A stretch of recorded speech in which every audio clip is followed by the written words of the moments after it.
All right, I'm Matt, and this is Allison Coalwell, and we're here to kind of talk about our trip to our third trip here coming up this winter to Ensenada, Mexico, on a missions trip to build homes.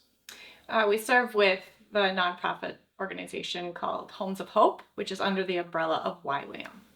So we serve with a team that's located out of Minneapolis. We meet in San Diego, and then we drive a bus over the border. And when we get there, they really establish our priorities and why we're there. And the purpose is to be the hands and feet of Jesus. And so they establish the fact that we're there for God first, the families that we serve second, and then we ourselves and what we need comes last. And by establishing those priorities, we as a team of 100 people work seamlessly together.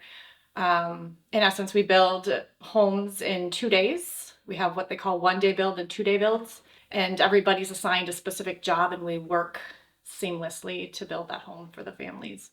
The community comes to help. Everyone's got a job, whether you're painting, whether you're corralling the little rascals running around with the kids, playing games with them, you're roofing, you're doing electrical work, whatever it might be, to bless this family. And we roll up our shirt sleeves and work together with them.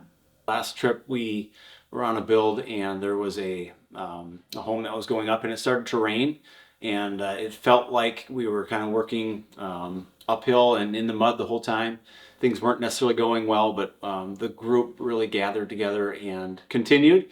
And some of it wasn't ideal because as the paint was being applied, the rain was coming down. But the house in the end did go up. It did get finished. The people were so happy, and the team just felt the presence of God. I mean, he just pushed in and said, even though the conditions aren't perfect, I am here, and this is going to happen, and this family will be blessed. And walking away, that was one of the more, I think, impactful houses we built.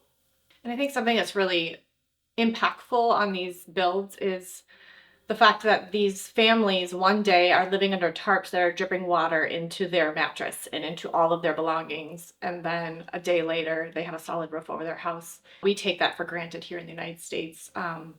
Even we were soaking wet after that build, and we were able to go back to the YWAM campus, the base there, and be dry. We were able to go back to the safety and the warmth and the dryness, and they were being rained on, but they were yet so thankful, knowing that the next night they would never have to experience this again, and their girls would never have to live that way again. And I think one of the most powerful things, just off the top 10,000 foot view, is when we bring everyone down there, everyone is humbled and reminded about how great we have it here, the blessings that God has given us here, and the life we have here. Because you do naturally compare what we have versus what you're walking into in some of the slums of Ensenada, Mexico. And I think for us, one of our main goals was to make sure our kids see that and experience that. So we've made a point to bring them with on these trips because we want them to realize not only what they're living with here, but also that there's many people across the globe that just don't have that. But yet God works so powerfully in all of those areas. And people down there are so happy, and they're so kind and thankful for what they have, even though it doesn't compare to what we have. The Spirit of God is in every corner of this globe, and He's working in those families' hearts. I think also just it's amazing to be able to serve with your family. It's amazing as a mom to watch your kids interact with other kids. One fun story, if I could share, was we were with a family, and part of the build is also to take them to Walmart and be able to load carts of things that they would need. And we just say, here the carts are, and what do you need? And they are filling it with things like brooms and wash basins and soap and shampoo and baby formula.